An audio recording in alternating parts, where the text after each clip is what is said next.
peacocks. There are peacocks on this campus. Nice.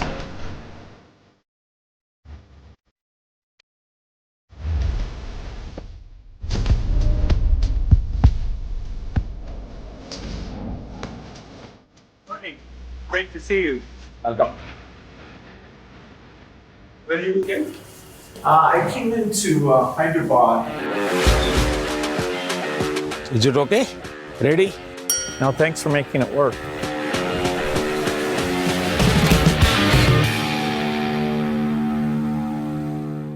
Bill, आपका स्वागत है और मुझे खुशी हुई। वैसे इस बार हमारे मिलने में शायद बहुत बड़ा गैप हो गया। G20 की पहले हमारी काफ़ी बातें हुई थी और आपने देखा होगा कि G20 एक प्रकार से काफ़ी दाएं बाएं चल रहा था। अब पूरी तरह उसका जिस हेतु से G20 का जन्म हुआ उस पर हम एक मेन स्ट्रीम में ले पाए हैं और शायद आप भी अनुभव करते होंगे। Well, the G20 is way more inclusive, and so it was fantastic to see that India, in hosting it, really raised things like digital innovation and how this South-South collaboration can be far more than just the dialogue with the North. It can actually be a system that improves health. And you know, our foundation is so excited about the positive results that you've achieved here in India that we'll be a partner in trying to take that into many other countries. आपकी बात सही है। जब मैं Indonesia में भी G20 में गया था तो दुनिया के सभी देशों की क्यूरियोसिटी ये थी कि आपने ये डिजिटल रिवॉल्यूशन कैसे लाया है। और तब मैं उनको समझाता था, एक तो मैंने इस टेक्नोलॉजी को डेमोक्रेटाइज कर दिया है, ये किसी की मोनोपोली नहीं रहेगी, ये जनता का होगा, जनता के द्वारा होगा और जनता में जो भी उभरती हुई टैलेंट इसमें वैल्यू एडिशन करेगी वो करती चलेगी, ताकि कॉमन मैन को भी टेक्नोलॉजी पर विश्वास पैदा होना चाहिए। जैसे 10 डॉक्टर होते हैं, सब MBBS होते हैं, लेकिन एक डॉक्टर के पास ज़्यादा लोग जाते हैं क्योंकि उसका भरोसा बन गया है। In areas like digital government, India is not only adapting technology, but it's actually leading the way. What are some of the things you're excited about? Health, agriculture and education. मैंने जो आरोग्य मंदिर बना है, 2 लाख आरोग्य मंदिर, आयुष्मान आरोग्य मंदिर विलेजेस में, ये जो मेरे हेल्थ सेंटर है उनको मैं डायरेक्टली मॉडर्न टेक्नोलॉजी से बेस्ट हॉस्पिटल के साथ उनको जोड़ देता हूँ। पहले शुरू में उनको लगता था कि डॉक्टर तो है नहीं, मुझे देखे बिना कैसे बताता है, लेकिन बाद में उनको समझ आया कि टेक्नोलॉजिकल इंस्ट्रूमेंट और सैकड़ों किलोमीटर दूर बैठा हुआ डॉक्टर भी उनको सही डायग्नोसिस कर रहा है, सही एडवाइस कर रहा है। तो लोगों का कॉन्फिडेंस बढ़ रहा है। जितना बड़ी हॉस्पिटल में होता है उतना ही छोटे आरोग्य मंदिर में हो रहा है। तो ये डिजिटल प्लेटफॉर्म की कमाल है। और दूसरे पर एजुकेशन, मैं बच्चों को बेस्ट एजुकेशन पहुंचाना चाहता हूँ। टीचर की जो कमियां हैं उसको मैं टेक्नोलॉजी से भरना चाहता हूँ। दूसरा, बच्चे का इंटरेस्ट विजुअल में है, स्टोरी टेलिंग में है, तो उस प्रकार के कंटेंट बनाना, उस दिशा में मैं काम कर रहा हूँ ताकि बच्चों को लगना चाहिए। और मैंने कुछ सर्वे किया, मैंने देखा बच्चों को बड़ा मजा आ रहा है। मेरे यहाँ एग्रीकल्चर में भी मैं बहुत बड़ा रिवॉल्यूशन ला रहा हूँ और मैं माइंडसेट बदलना चाहता हूँ। In one of the themes I think India brings to technology is that it should be available for everyone, actually lifting up those who need it the most. जब मैं दुनिया में डिजिटल डिवाइड की बात सुनता था, मैं कहता मेरे देश में मैं ऐसा कुछ नहीं होने दूंगा कि डिजिटल डिवाइड हो। और डिजिटल पब्लिक इंफ्रास्ट्रक्चर ये अपने आप में बहुत बड़ी रिक्वायरमेंट है। आज मेरे यहाँ गांवों तक मैं ये डिजिटल फैसिलिटी पहुंचाना चाहता हूँ। तो मुझे लगता है वो बहुत बड़ा टारगेट ग्रुप है। महिलाएं तुरंत नई चीज़ों को स्वीकार करती है, ये मेरा अनुभव है मेरे देश में। उनके अनुकूल कौन सी चीज़ें मैं टेक्नोलॉजी में ले जाऊंगा तो वो एकदम से एक्सेप्टेबिलिटी बनती है। मैंने एक कार्यक्रम लिया है, नमो ड्रोन दीदी। इसके पीछे मेरे 2 लक्ष्य हैं। एक तो मैं भारत के गांवों में 3 करोड़ महिलाओं को लखपति दीदी बनाना चाहूँ, और वो भी एक गरीब परिवार से। तो मैं एक साइकोलॉजिकल चेंज करना चाहता हूँ। ये छोटी छोटी चीज़ें नहीं, बड़ी चीज़ें करनी है। दूसरा, गांव में महिलाएं मतलब यही काम करेगी, भैंस को चराएगी, गाय को चराएगी, दूध दोहेगी, नहीं। मैं उसके हाथ में टेक्नोलॉजी देना चाहता हूँ। मैं साइकोलॉजिकल चेंज लाना चाहता हूँ। गांव के सब लोगों को लगना चाहिए कि ये हमारे गांव को बदल रही है। एग्रीकल्चर को मैं आधुनिक बनाना, वैज्ञानिक बनाना, ये ज़रूरत मैं देखता हूँ। और उसी लिए मैंने ड्रोन दीदी का, और बहुत सक्सेसफुल चल रहा है। मैं इन ड्रोन दीदी से इन दिनों बातें करता हूँ, उनको इतनी खुशी है। वो कहते हैं हमको साइकिल चलाना नहीं आता था, आज हम पायलट बन गए, हम ड्रोन चला रहे हैं। सोचने का तरीका बदल गया है।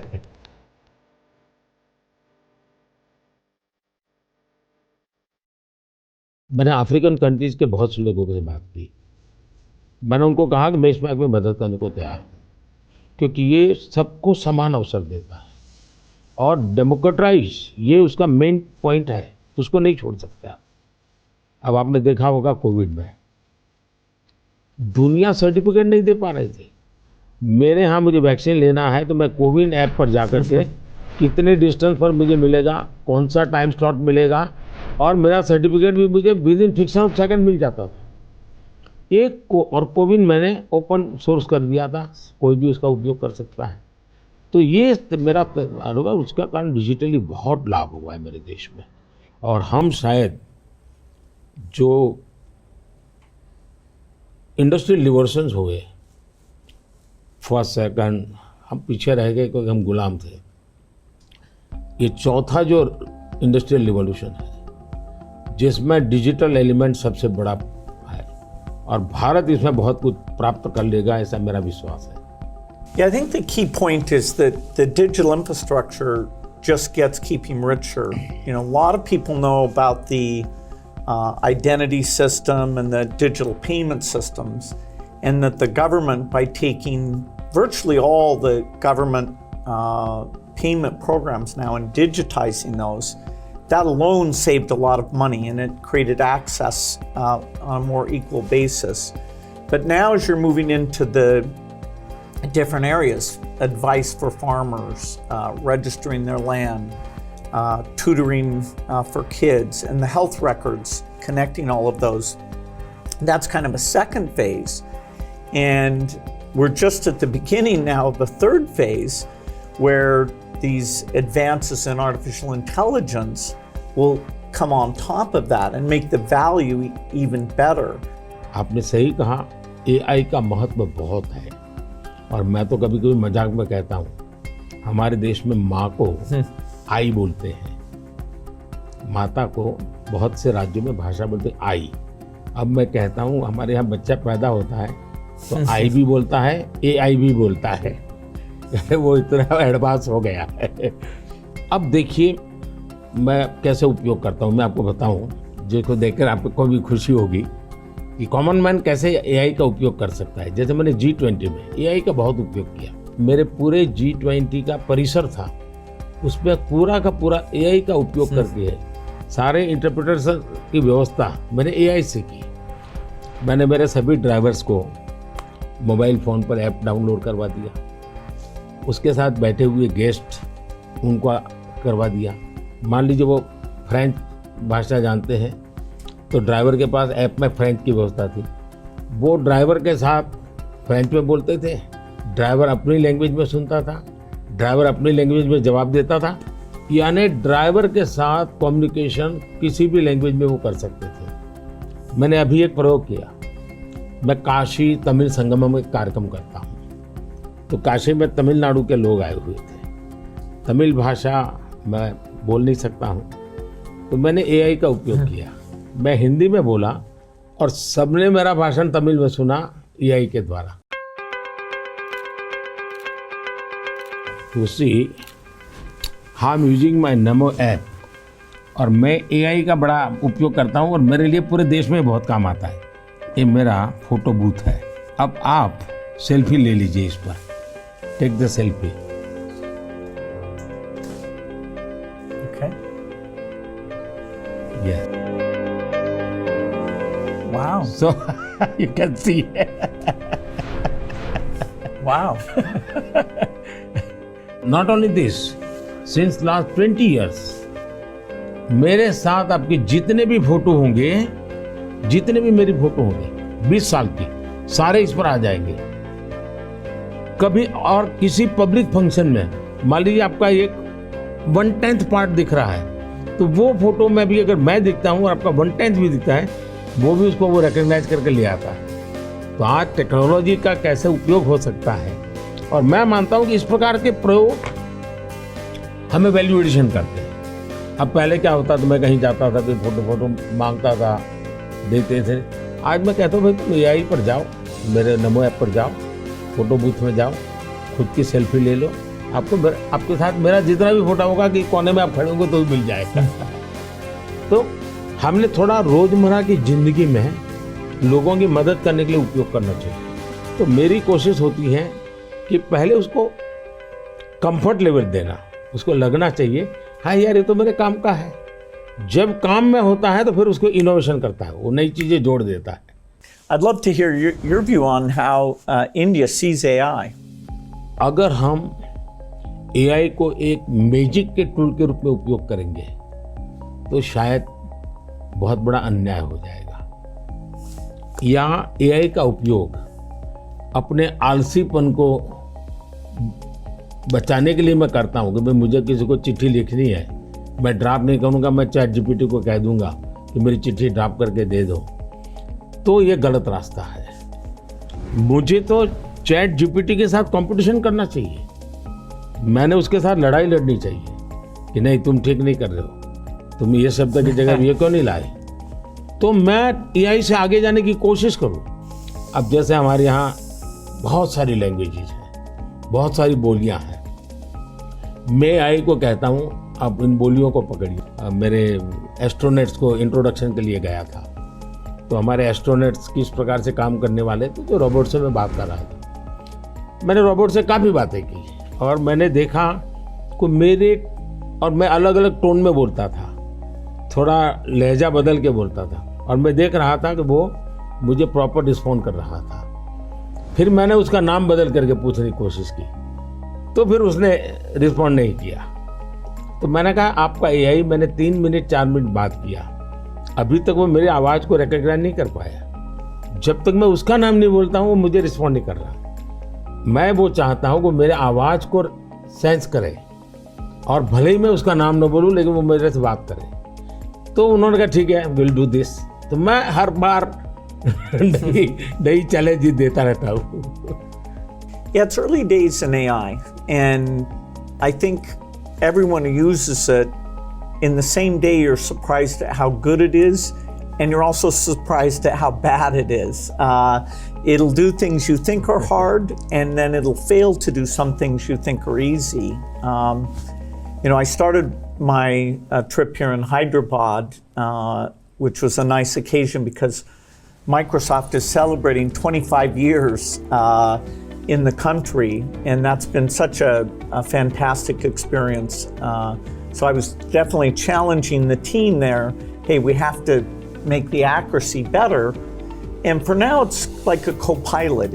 It helps suggest things, but the final decision about medicine or the letter you want to write, the final decision, we still have to review that, even though it may make us a bit more creative and a bit more productive. It seems like AI is a huge opportunity, but there's some challenges that come with that. How do you think India will approach that? देखिए, AI ने जो challenges खड़ी की हैं, वो मैंने देखा है कि कितनी अच्छी चीज़ अगर प्रॉपर्ली ट्रेन किया बिना किसी के हाथ में दे दी जाए तो वो मिसयूज होने की संभावना ज़्यादा है। अब मैंने AI से जुड़े सारे ब्रेन से उनसे भी बात की। मैंने कहा शुरू में हमने कोई भी AI जनरेटेड चीज़ है तो उस पर आना चाहिए वाटरमार्क कि ये AI जनरेटेड है, ताकि कोई मिसगाइड ना हो। और ये बुरी चीज़ नहीं है, सिंपली इट्स AI जनरेटेड, तो मैं उसका वैल्यू समझ लूँगा। डीप फेक भारत जैसे डेमोक्रेटिक कंट्रीज में और इतनी विशाल कंट्री में कोई एक डीप फेक में कुछ भी चीज़ डाल देते, मेरे ही वॉइस में कुछ ऐसी गंदी चीज़ डाल दे तो शुरू में तो लोग मान जाएंगे, तो बहुत बड़ी आग लग जाएगी। तो ये ज़रूरी है कि डीप फेक AI जनरेटेड और ये सोर्स है, ये आज शुरू के दिनों में, आगे चल करके क्या होगा ज़रूरत नहीं पड़ेगी शायद, लेकिन ये हमने कुछ डूज एंड डोंट्स उस पर सीरियसली सोचना पड़ेगा। उसी प्रकार से मैं AI से पहले काम वो लूँ जिसकी मेरी महारत हो। मेरी महारत हो और मैं थक गया हूँ सो जाऊँ वो कर लेगा, तो वो ठीक नहीं है। जैसे हम कह देते कि भाई तुम 5 बजे उसको फ़ोन लगा देना, तो AI कर देगा, या मैं कह दूंगा कि मेरा वो गाना मुझे सुना दो, तो वो कर देगा। तो मुझे पता होना चाहिए ना कि भाई मुझे इस समय किस गाने को सुनने की ज़रूरत है, मेरे लिए क्या रिक्वायरमेंट है। अगर मैं ये ना करता, मेरे से टूल का ही उपयोग करने के लिए खेल खेलता रहूँ, तो शायद मैं वैल्यूएशन नहीं कर पाऊंगा, टाइम पास कर लूँगा। In the AI world, data is so important, and yet, people have concerns, privacy concerns. How do we strike the balance there? Data एक बहुत बड़ा इश्यू बना हुआ है, हमने उसकी सिक्योरिटी भी देखनी चाहिए। भारत में कानूनी व्यवस्था तो की है, लेकिन लोगों को भी अवेयर करना पड़ेगा। अब जैसे मैंने आज हमारे देश में यूनिवर्सिटीज वगैरह सारे सर्टिफिकेट क्लाउड में रखवा देता हूँ, ताकि खर्चा भी बचता है और जो भी रिक्वायरमेंट मिल जाती है। मेरे यहाँ कंप्लाइंसेस की ज़रूरत होती थी, मेरे सारे कंप्लाइंसेस की कोई ज़रूरत नहीं है, आप अपना डेटा एक क्लाउड पर डाल दीजिए, मुझे आपका आइडेंटिटी दीजिए, मुझे जो ज़रूरत है मैं उसमें से ले लूँगा। तो मैं नागरिकों का ईज़ ऑफ लिविंग के लिए टेक्नोलॉजी का बहुत उपयोग कर रहा हूँ। दिनों सर्विसेज के लिए पहले करता था, अब मैं ईज़ ऑफ लिविंग के लिए कर रहा हूँ। Yeah, data is definitely, it's going to be very exciting that we'll be able to preserve privacy and still learn a lot from the data.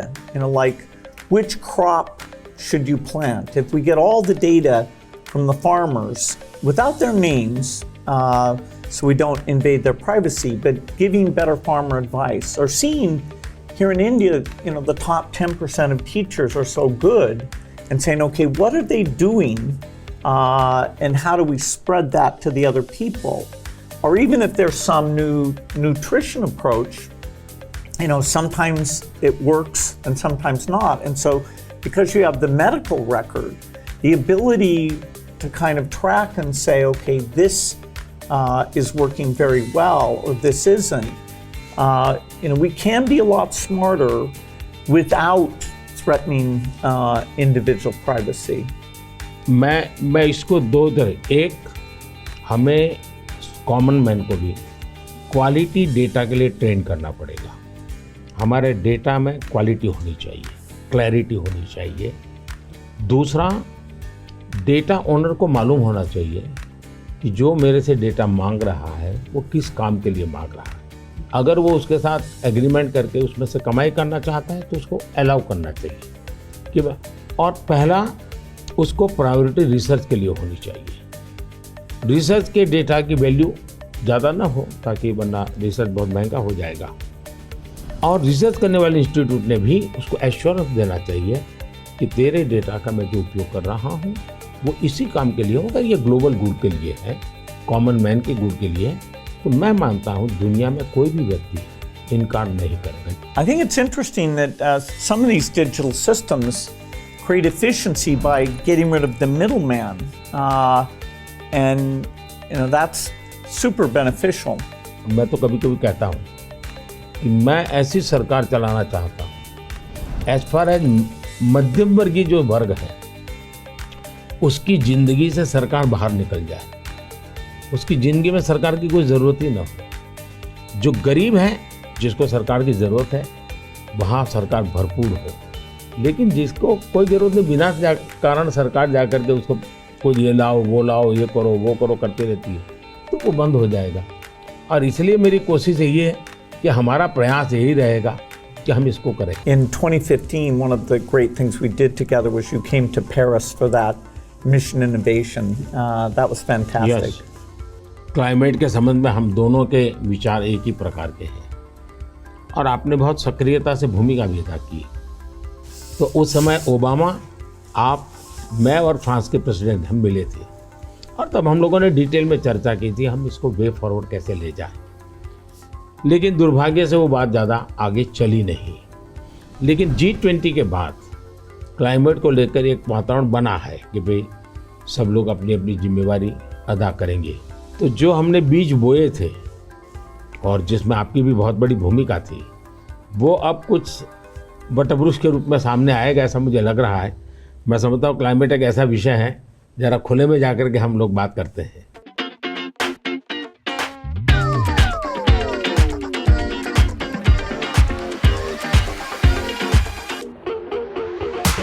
If you're ever coming to the United States, I'd love to have you come to Seattle. I'll be happy to come. No, fantastic. Please, Come over yeah. here. Yeah. Is it okay? हाँ? हाँ.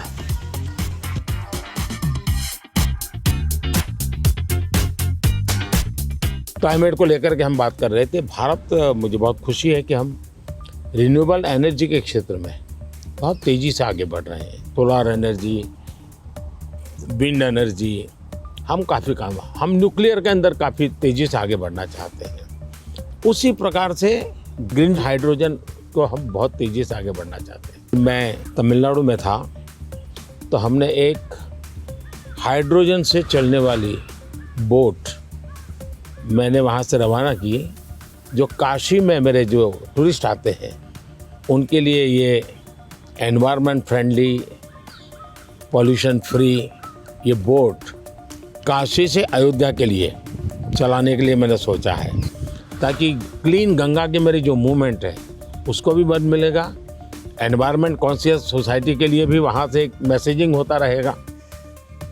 Well, India brings to the climate change a rich history of caring about the environment. How do you see connecting those? हमारे यहाँ reuse, recycle ये हमारे nature में है।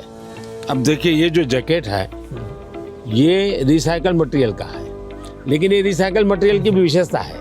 इसकी विशेषता ये है, जो टेलर के यहाँ कपड़े के टुकड़े निकलते हैं ये सारा वेस्ट इकट्ठा किया हुआ है। फिर जो पुराने कपड़े हैं उसको भी इसमें लिया हुआ है, और 30-40% वेस्ट प्लास्टिक बोतल को लिया हुआ है, और उन सबको रिसाइकल करके ये कपड़ा बना है। Yeah, the innovation both here in India and the world is coming along. Are the goals that we set, staying below 1.5 degrees, we probably will miss that. Even 2 degrees isn't going to be so easy. And the thing you and I really emphasized in Paris is the need for innovation. If the green approach can be made as cheap or cheaper than the old approach, then the adoption will be very good. If it's more expensive, it's not clear who's going to be willing to pay for that. Should the rich countries pay for that?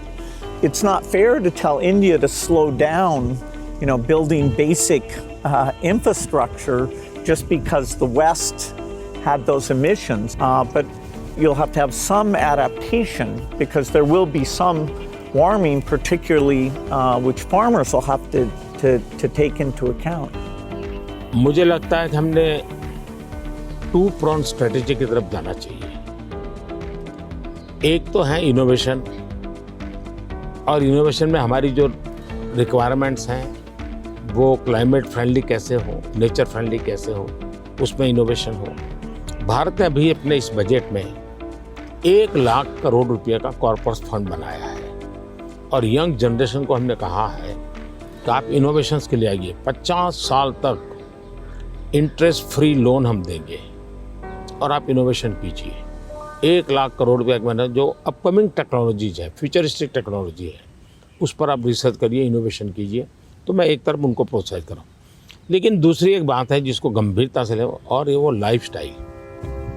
और इसलिए मैंने mission life शुरू किया है, और मैं जब life कहता हूँ तब लाइफस्टाइल फॉर एनवायरनमेंट, क्योंकि हमारी रोज़मर्रा की ज़िंदगी में अगर हम क्लाइमेट फ्रेंडली लाइफस्टाइल स्वीकार नहीं करते, प्रो नेचर हम जीवन नहीं जीते हैं, तो हम बाहरी कितने ही प्रयास क्यों न करें, हम नए नए इनोवेशन करेंगे, नई नई चीज़ें जोड़ते जाएंगे, हम अपनी ज़िंदगी को ऐसी कैसे बनाएं। अब हमारा मुसीबत क्या है, हमारा प्रगति का आंक क्या है तो भाई कौन सा देश कितना स्टील उपयोग करता है, कौन सा देश पर कैपिटल कितना एनर्जी कंज्यूम करता है, उसके आधार पर उस देश की इकोनॉमी में जा।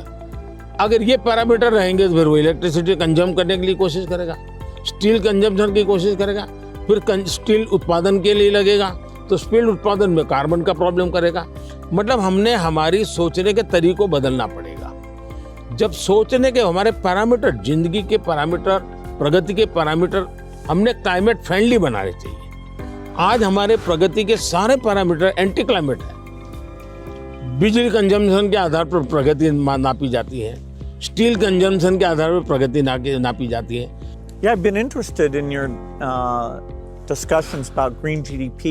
Update me on your thinking. मैं तो कहता हूँ दुनिया को ग्रीन जीडीपी के कंसेप्ट को डेवलप करना चाहिए कि भाई तुम्हारी टोटल जीडीपी में ग्रीन जीडीपी कितनी है, टोटल रोजगार में ग्रीन रोजगार कितने हैं।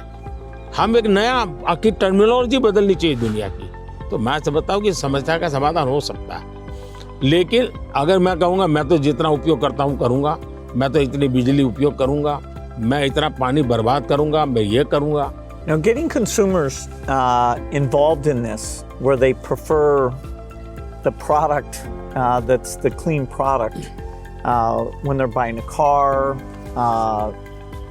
when they're buying any product, and changing their food consumption. You know, even if they don't go all the way to be a vegetarian, they can eat less beef and more chicken, or less chicken and more fish. You know, they can moderate quite a bit, and you know, we know that also has some health benefit as well.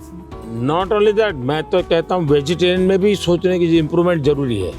Vegetarian में जैसे millet, मैं UN के साथ मिलकर के millet year मनाया। Millet का फायदा यह है कि एक तो बिल्कुल बंजर भूमि में मिलेट पैदा होता है, मिनिमम पानी चाहिए, कोई फर्टिलाइजर नहीं चाहिए, और ये सबसे उत्तम प्रकार का फूड है, ये सुपर फूड है। अगर हम मिलेट को प्रमोट करते हैं तो वेजिटेरियन होने के बावजूद भी बहुत सी चीज़ें हैं जो ज़्यादा नुकसान करने वाली है, उसमें भी अगर मिलेट पर शिफ्ट करते हैं तो बहुत फायदा हो सकता है। Yeah, when I was in Odisha, they were talking about how millet had been popular a long time ago, and then it came out of favor, and now there's a joint program with the foundation and the government. It's coming back up, and they even took me to some shops where the women were there showing these very nutritious, and actually they tasted good to me, millet crops. So that's a good message for the world. मैं देख रहा हूँ जी, millet में इतना बढ़िया production आना शुरू हो गया, अच्छी अच्छी कंपनियां मिलेट प्रोडक्ट में आ गई, और एक प्रकार से उसका वैल्यू एडिशन हो गया। मैं और कॉमन अब फैशन हो गई। हमारे यहाँ 5 स्टार होटल में जाइए तो मिलेट का मेनू अलग देते हैं, नॉर्मल वेजिटेरियन फूड का मेनू अलग देते हैं, और ज़्यादातर तो लोग मिलेट मेनू और उसके कारण मेरे छोटे किसान की इनकम भी बढ़ी है और पानी बहुत बचत हो रही है, तो बहुत बड़ा फायदा होने लगा है। Well, during the pandemic, you know, it was fantastic that the vaccines got invented, and India made a lot of those. Sadly, in many countries, the fear of vaccination and even rumors about vaccines became a big problem. And you had actually very little of that here in India. So I'm curious, how did you manage the communication, and why do you think it came out better here? बहुत ही बढ़िया सवाल आपने पूछा है। एक तो मैंने virus के खिलाफ ये लड़ाई जो है ये हम सबकी है, ये लोगों को प्रशिक्षित करने पर बल दिया। ये वायरस वर्सेस गवर्नमेंट नहीं है, ये लाइफ वर्सेस वायरस की लड़ाई है। ये पहली मेरी फिलॉसफी थी। दूसरा, मैं डे 1 से कम्युनिकेट करने लगा सबसे डायरेक्ट, मेरे देश के लोगों से बात। मैं खुद सारे प्रोटोकॉल पब्लिकली फॉलो करने लगा, सब चीज़ें पब्लिकली मैं उदाहरण के रूप में जाने लगा लोगों के सामने। फिर मैंने कहा भाई ताली बजाओ, थाली बजाओ, दिया जलाओ। हमारे देश में इसकी बड़ी मजाक करने का प्रयास हुआ, लेकिन मुझे लोगों को विश्वास में लेना था कि भाई हमें ये लड़ाई साथ लड़नी है। जब ये विश्वास बन गया कि हमें अपनी ज़िंदगी बचानी है और औरों की ज़िंदगी बचे इसमें मदद करनी है। तो एक प्रकार से मास मूवमेंट बन गया और उसके कारण मुझे बाद में जो भी चीज़ कहता था देशवासियों को वो मुझे मदद करते। फिर मुझे क्वेश्चन नहीं करते थे कि मास्क लगाना चाहिए कि नहीं लगाना चाहिए, उनको लगता था। और लोग भी एक दूसरे को कहते थे मास्क लगाओ। तो ये जन आंदोलन बन गया एंड डेमोक्रेटिक वे में, डंडे से काम नहीं होता है। आप लोगों को एजुकेट कीजिए, उनको कन्विंस कीजिए और उनको साथ लेकर के चलिए। ये मेरा बहुत बड़ा अभियान रहा और उसके कारण मुझे वैक्सीन में बहुत बड़ी सभा, किसी ने मुझे रोका नहीं। आर्थिक रूप से मुझे बहुत बड़ा बोझ आया क्योंकि मुझे वैक्सीन बनाने में रिसर्च करनी थी, फिर विश्वास दिलाना था कि यही वैक्सीन चलेगी। कि मैं खुद सबसे पहले वैक्सीन लेने लगा और मेरी वो 95 एज की मेरी माँ थी उस समय। मेरी माँ ने भी पब्लिकली वैक्सीन लिया, तो मैंने उदाहरण करके दिखाया तो लोगों को भरोसा पड़ा कि भाई ये जिंदगी बचा सकती है।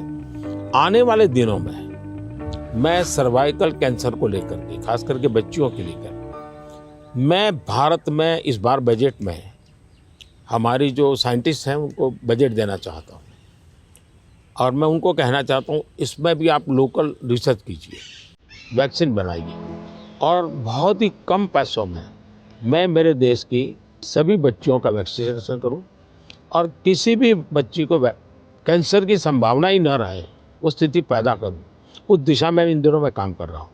जब मेरी नई सरकार बनेगी तो मैं सबसे पहले उस दिशा में काफ़ी पैसे रिसर्च में लगाना चाहता हूँ ताकि मेरी बच्चियों की ज़िंदगी बचे।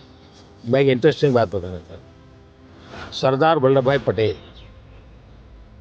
1930 के आसपास अहमदाबाद म्यूनिसिपल कॉरपोरेशन, उस समय नगर पालिका होती थी, उसके मेयर थे और उस समय एक एपिडेमिक की स्थिति पैदा हुई। वैक्सीनेशन करवाना था। कुछ लोगों ने रिलीजियस कारणों से उस समय वैक्सीन लेने से मना कर दिया, रेजिस्ट किया। तो सरदार वल्लभ भाई पटेल ने बड़ा कड़ाई की और कंपल्सन किया कि भाई मुझे सारे की ज़िंदगी बचानी है। यानी ये रेजिस्टेंस दुनिया के हर देश में सदियों से चला आया रहा है, लेकिन अगर उसको ओपन अप करके हम करें तो शायद ठीक हो जाता है। तो मैंने सुना है कि आप गुजरात में स्टैच्यू ऑफ यूनिटी पर जा रहे हैं, आपने शायद उसके विषय में कुछ पढ़ा होगा, आपने जाने का कार्यक्रम बनाया है तो। No, I'm very much looking forward to that. I understand it's quite grand, much bigger than the Statue of Liberty. So that'll be fun to see. And also to meet some of the women's groups there and hear how they've gotten involved in tourism or how they see all the work that they do. इसकी बड़ी interesting story है, background information मैं आपको देना चाहूँगा। सरदार वल्लभ भाई पटेल की विशेषता ये रही थी, भारत को एक करने में उन्होंने बहुत बड़ी भूमिका निभाई थी, यूनिटी में बहुत बड़ा रोल किया। तो मैं जब गुजरात का मुख्यमंत्री था, मैंने एक मास मूवमेंट शुरू की। मैंने लोगों को अपील की कि हर गांव से मुझे खेत में जो उपयोग किया है औजार, उसका लोहे का टुकड़ा चाहिए। हर गांव से एक लोहे का टुकड़ा चाहिए और वो चाहिए क्या, जिसका कभी न कभी खेत में औजार उपयोग किया है। तो हिंदुस्तान के 6 लाख गांवों से मैंने किसानों से लोहे का टुकड़ा इकट्ठा किया, उसको मेल्ट किया और उसका मैंने स्टैच्यू में उपयोग किया है। दूसरा, मैं हर गांव से मिट्टी लाया, उस मिट्टी का मैंने एक यूनिटी वॉल बनाया है। तो हिंदुस्तान के 6 लाख गांवों की मिट्टी उसमें है और मेरा उसके पीछे स्पिरिट है यूनिटी का। हमने इतने बड़े देश की विविधताओं के बीच में एकता कैसे बनानी, उसके लिए मैंने स्टैच्यू बनाया और स्टैच्यू ऑफ लिबर्टी से ये डबल साइज का है। ये दुनिया का सबसे बड़ा ऊंचा स्टैच्यू और कम से कम समय में बनाया। Yeah, I hope they have a video of the construction because I'm always fascinated how do you assemble something like that? इसका पूरा एक मैंने किताब निकाला है, स्ट्रक्चरल इंजीनियरिंग का पूरा। Okay. फिर फाउंडेशन स्टोन से लेकर के अब तक टेक्नोलॉजिकल इम्प्रूवमेंट कैसा हुआ, उसका डिटेल स्टोरी है, वीडियोग्राफी भी है और बुक फॉर्म में भी है। वो मैं अपनी टीम को बताऊंगा, वो आपको मिले, क्योंकि ये सच में, और मैंने सभी इंजीनियरिंग स्टूडेंट को वहाँ स्पेशली ले जाता था कि वो ये स्ट्रक्चरल इंजीनियरिंग का स्टडी करेंगे, इतना बड़ा काम कैसे हो रहा है, और वो बहुत ही उनका इंटरेस्टिंग था। वो अभी मैंने गुजरात में हिंदुस्तान का सबसे बड़ा सी केबल ब्रिज का उद्घाटन किया, हिंदुस्तान का सबसे बड़ा। तो मैंने इंजीनियरिंग स्टूडेंट को कहा तो वहाँ जाइए, उसका स्ट्रक्चरल इंजीनियरिंग का स्टडी कीजिए, क्योंकि मैं ये हमेशा इन भी चीज़ों में चाहता हूँ कि चीज़ें बना करके छोड़नी नहीं है, मैं उसमें इंस्टीट्यूशनलाइज करना चाहता हूँ, नई पीढ़ी को तैयार करना चाहता हूँ। So over our careers, technology's gotten so much better.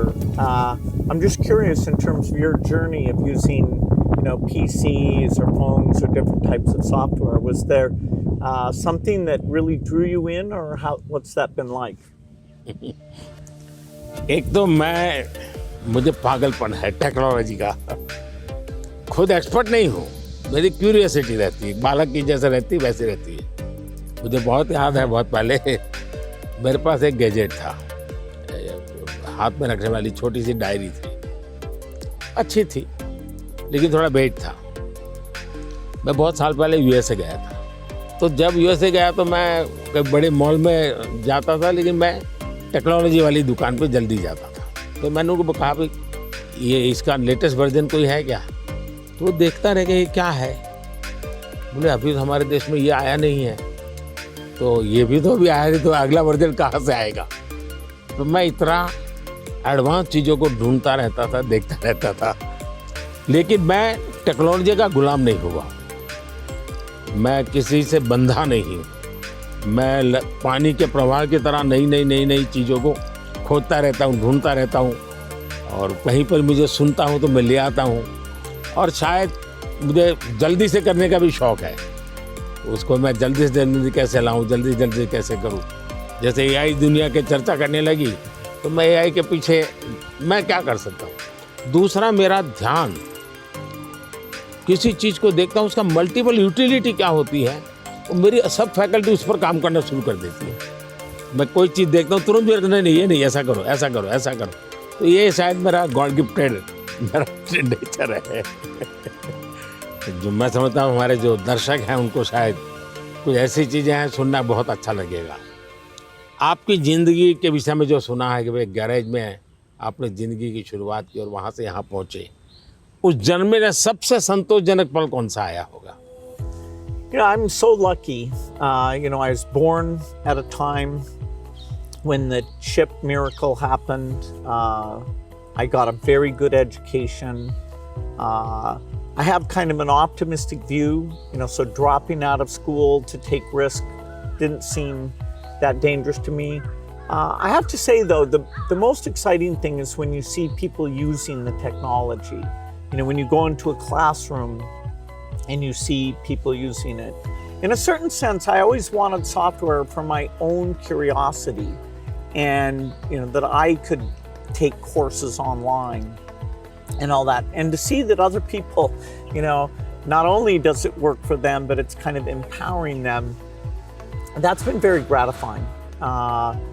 We still have a lot of limitations, but in that event with all the Microsoft India employees, it was kind of a milestone to see, okay, what had been a dream now was a group of brilliant people taking it to the next level. कौन सी किताब होगी जिसने आपको बहुत प्रभावित किया होगा? Well, I think the one, and people are going to read one, is Steven Pinker wrote one called The Better Angels of Our Nature. If you learn about the world, you see all the shortcomings. Children are still dying, and it can actually, the more you learn, it can seem very bleak. But the truth is, we have made incredible progress. More children are surviving, and so we have to both be upset that it's not good enough, but also understand that incredible progress. And so I thought that book really captures that duality in a brilliant, brilliant way. One question I've always wanted to ask you is, you're one of the hardest working people ever, but I'm just curious, when you do want to relax, do you have a game or something that helps you to take time off? मेरे यहाँ relaxation auto pilot है, और वो मेरे जिंदगी को मिली हुई एक स्पिरिचुअल प्रसादी है मेरे गुरुजनों से, जो मुझे बहुत बड़ी ऊर्जा देती है।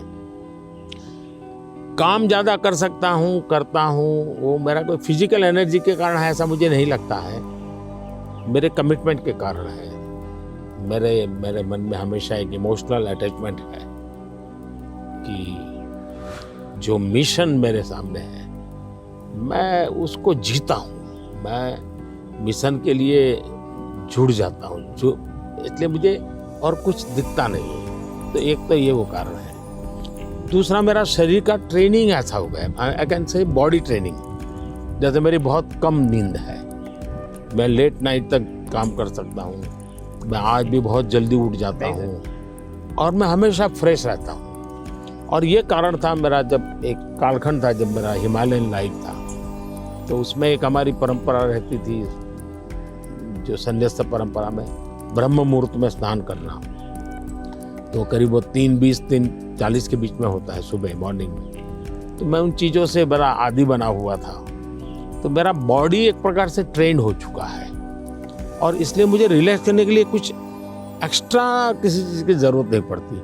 और उसके कारण एक कमी भी है कि मैं कोई एक्स्ट्रा एक्टिविटी जानता भी नहीं हूँ, क्योंकि मैं इसी में लगा रहता हूँ, अपने काम में नया नया करता रहता हूँ। तो ये एक अच्छाई भी है, कमी भी है।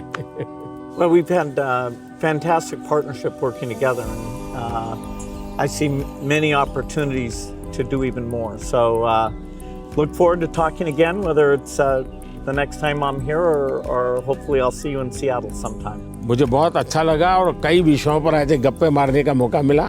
वैसे भी जब भी मैं आपके साथ मिला हूँ, मैंने आपका काफ़ी समय भी लिया है हमेशा, क्योंकि आप पूरी दुनिया घूमते हैं, आपके मन में गरीबों के लिए कुछ करना, न्यूट्रिशन में कुछ करना, एजुकेशन में कुछ करना, हेल्थ में करना, ये मैंने फील किया है कि आप मन से कमिटेड हैं। तो मुझे हमेशा लगता है कि आपके पास नए विचार होते हैं, नए, और आज भी आप नए विचारों के लिए उत्साहित होते हैं। आप आराम से ज़िंदगी गुजारना नहीं चाहते, तो इसलिए मुझे हमेशा आपके साथ बात करना अच्छा लगा है और मुझे हमेशा कुछ न कुछ जानने को मिला है, सीखने को मिला है। और मैं सोच भी नहीं सकता हूँ कि आपका राजनीति से कोई लेना देना नहीं है, मैं पूरी तरह राजनीति में डूबा हुआ व्यक्ति हूँ, लेकिन हमारे बीच में ऐसी वेवलेंथ है कि हम दोनों अगर साल में 4-6 बार नहीं मिलते तो कभी महसूस होती है। लेकिन आज आए, आप समय निकाला, मुझे बहुत अच्छा लगा, मैं आपका बहुत आभारी हूँ। Thank you. Thank you. Sir, thank sir, thank you, thank you.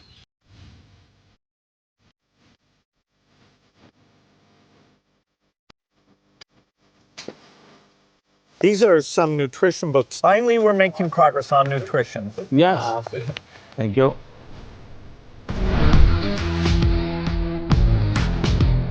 Tamil Nadu में तूतीकोटी, वहाँ पर ये मोती बनाते हैं और एक प्रकार से पर्ल सिटी के रूप में जाना जाता है। बहुत बड़ा काम वहाँ के फिशरमैन करते हैं। मैं गया था, मैंने सोचा आज आपको ये दिखाऊंगा भी और आपके लिए ले जाऊंगा। Very generous. Thanks so much. Bharat में वैसे टेराकोटा एक बहुत पुरानी परंपरा है, लेकिन ये तमिलनाडु का आर्ट है। ये बहुत पॉपुलर होता है, मंदिरों में रहता है, घरों में भी रहता है, पूजा के लिए भी इसी प्रकार की विशेष चीज़ें बनाते हैं वहाँ। ये हैं पश्मीना स्क्राफ है और ये हमारे यहाँ बहुत ही पॉपुलर है कश्मीर में। ये केसर है, ये भी कश्मीर का है। सारा किसानों का ये पूरा वैल्यू एडिशन होता है और बहुत ग्लोबली एक्सपोर्ट होता है। ये हमारे यहाँ वोकल फॉर लोकल मेरा एक मूवमेंट चल रहा है और दूसरा मेरा 1 डिस्ट्रिक्ट 1 प्रोडक्ट को मैं बहुत प्रमोट कर रहा हूँ। मैं कहीं भी विदेश जाता हूँ, मेहमानों को कुछ देना है तो किसी डिस्ट्रिक्ट के लेकर जाए, उस डिस्ट्रिक्ट के लोग प्राउड फील करते हैं। ये दार्जिलिंग चाय है, ये नीलगिरी चाय, और मैंने देखा आपने चाय पे चर्चा की। That was fun. Yeah. और ये सारी 1 डिस्ट्रिक्ट 1 प्रोडक्ट में बहुत ही पॉपुलर हो रहा है आजकल। तो मैं चाहूँगा ये सब आपको, मेरी यादें आपके साथ रहें। Yes, you're very generous. I look forward to that. It'll remind me of Thank you. our time together. Thank you. Thank you.